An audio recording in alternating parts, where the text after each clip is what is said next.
Hello guys, welcome back to my another vlog. And for today's video guys, ay ayusin po tayo ng electric fan guys. Ang sabi ng nagdalagan dito, hindi daw ata umiikot. So ngayon, itatry nga natin kung totoo ang sinasabi ng may-ari ito. So isaksak natin, subukan natin. Saksak natin. At i-on. Number 1. Ayun! Yun nga, tok tok tok tok tok. Sa unang tingin ko dito, gearbox. So papatayin ko muna. Kasi lumalagutok, narinig ko naman. Lumalagutok. So ito, start na natin baklasin. I-cut mo muna, tapos i-play na ulit.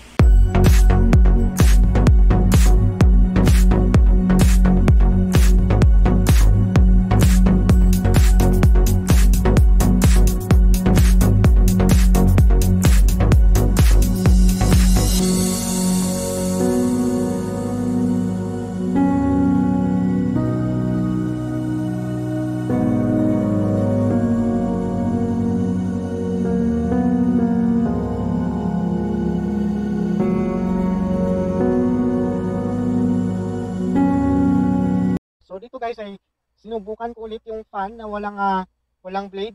So yan, kung titingnan nyo, yan, isasaksak ulit yan. Tingnan nyo, wait lang. Sinaksak ulit yung fan, yan. Sinaksak ulit. Ayun, so umikot.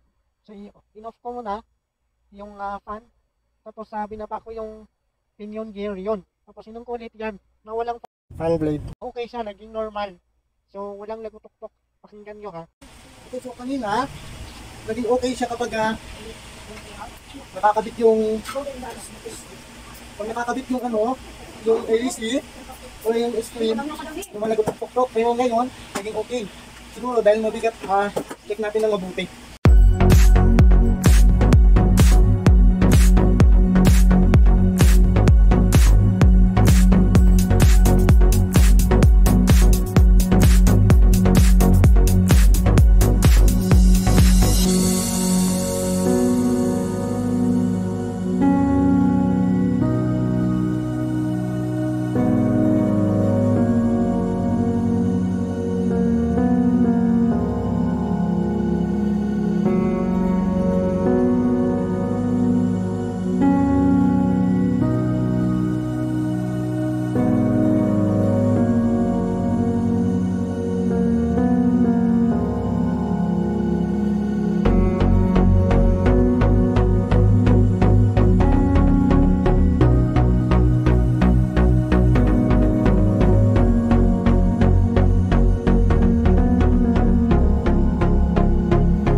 Okay, so binabalik ko muna. Kaya ito yung nakita kong problema guys, bakit ayaw niya umikot kasi lumalagutok-tok siya. Dahil dito, alog na itong kanyang pinion gear. So papakita ko sa inyo.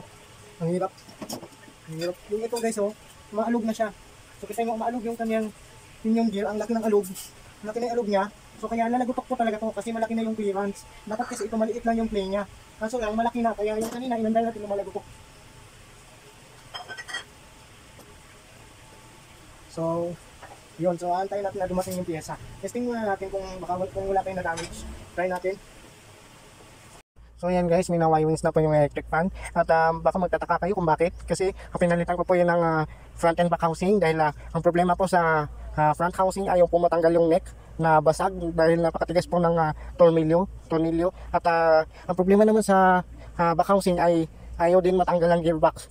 Dahil loose thread na po yung tornilyo, yung ulo ng tornilyo. Kaya ipakita ko po sa inyo. So ayan.